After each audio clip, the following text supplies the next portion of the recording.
در آثارخانه ملی تاجیکستان با مقصد هرچه بیشتر معرفی نمودن تاریخ و فرهنگ، عرف و عادت و هنرهای مردمی به جهانیان، باز یک تالار نو مردم شناسی که همزمان انعکاسگر پهلوهای گوناگون حیات مردم باشد افتتاح گردید. با تشبث رهبریت آثارخانه ملی تالار نوی تأسیس داشته است که با نام تالار مردم شناسی شناخته می شود.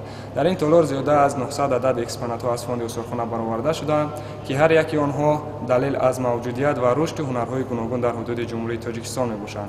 هدف از تشکیل چنین نمایشگاه این پیش از همه با جهانیان و خارجیان شناس کردن هنرهای ملت تاجیک و از طرف دیگر باشد با جوانان خود تاجیکستان معرفی کردن یعنی همین هنرها و نگاه داشتن آنها در منطقه می باشد.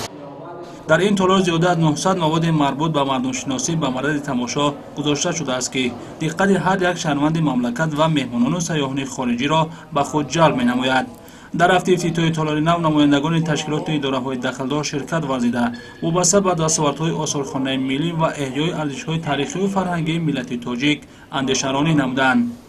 آثار در تالار به نمایش برآورده شده مربوط به هنر گلدوزی، چکندوزی، چوبگری، چرمگری، زرگری، چیتگری، زردوزی و غیره ها بوده از تاریخ کهن این هنرها و مهارت والای هنرمندان درک می‌دهد. در یک گوشه تالار جامه، کمزول، تاقی، کرته چکن، میانبند و متاهای اطلس و بقسم، چیتگری و هنر کندکاری و چوبگری به تماشا برآورده شدند. هنر زرگری که یکی از هنرهای قدیمی نیاگان تاجیکان میباشد، در گوشه دیگر تالار مذکور گوشوار، انگشترین، گردنبند، دستمانه و امثال اینها پیشنهاد تماشابینان آثارخانه گردانده شدند. آثارخانه ملی تاجیکستان یک از آن مؤسسه‌هایی میباشد که در سمت جمع‌آوری نمودن آثار پرافتخار دورهای تاریخی ملت تاجیک نقش مؤثر دارد. امروز آثارخانه ملی تاجیکستان فاند خود را با اشیاءهای گوناگون شکل آثار تاریخی غنی نموده، بهر باز هم بهتر خوبتر معرفی نمودن آنها تدبیرهای مؤثر می‌اندیشد. در این تالار وابسته به هنرهای مختلف نیاگان مردم تاجیک که از آثار تاریخی بر اعلا مشاهده کرده میشوند پیشنهاد تماشابینان داخلی و خارجی گردانده شده است.